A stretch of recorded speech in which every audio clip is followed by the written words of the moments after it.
خواتین اگر مسجد میں نہیں جاتی تو کعبہ کیوں جاتی ہیں؟ اگر مسجد میں عورت کا آنا منع ہے تو پھر کعبۃ اللہ شریف میں عورتیں کیوں جاتی ہیں ثناء اللہ سجاول سے؟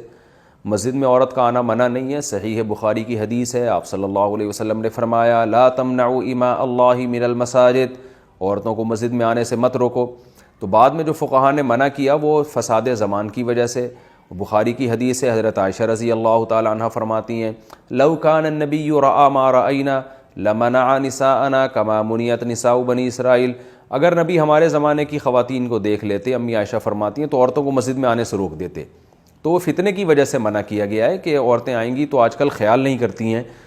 پردے کا، اور عورت کے لیے خوشبو لگا کے نکلنا بھی حرام ہے، تو مسجد میں کہیں وہ فساد نہ ہو، کیونکہ عورت کو مسجد میں آنے کی اجازت تو دی گئی ہے، ترغیب نہیں دی گئی ہے۔ صحیح بخاری مسلم کی حدیث ہے، آپ صلی اللہ علیہ وسلم نے عورت کو گھر میں نماز پڑھنے کو مسجد میں نماز پڑھنے سے زیادہ افضل قرار دیا ہے۔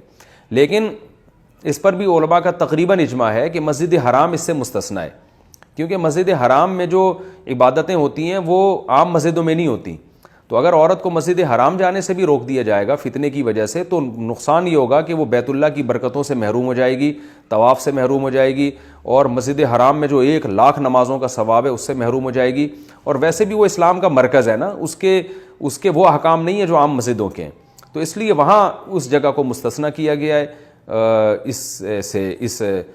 سے کہ بھئی وہاں پر عورت کے لیے افضل یہی ہے کہ وہ مسجد حرام میں جائے اور وہاں نماز پڑھے، طواف کرے، اور وہاں کی برکتوں کا اپنی آنکھوں سے مشاہدہ کرے۔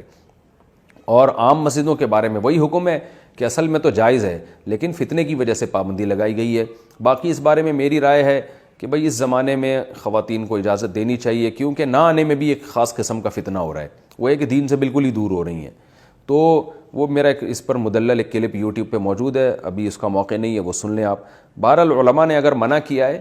تو وہ اس لیے نہیں کہ نبی کے حکم کی مخالفت، بلکہ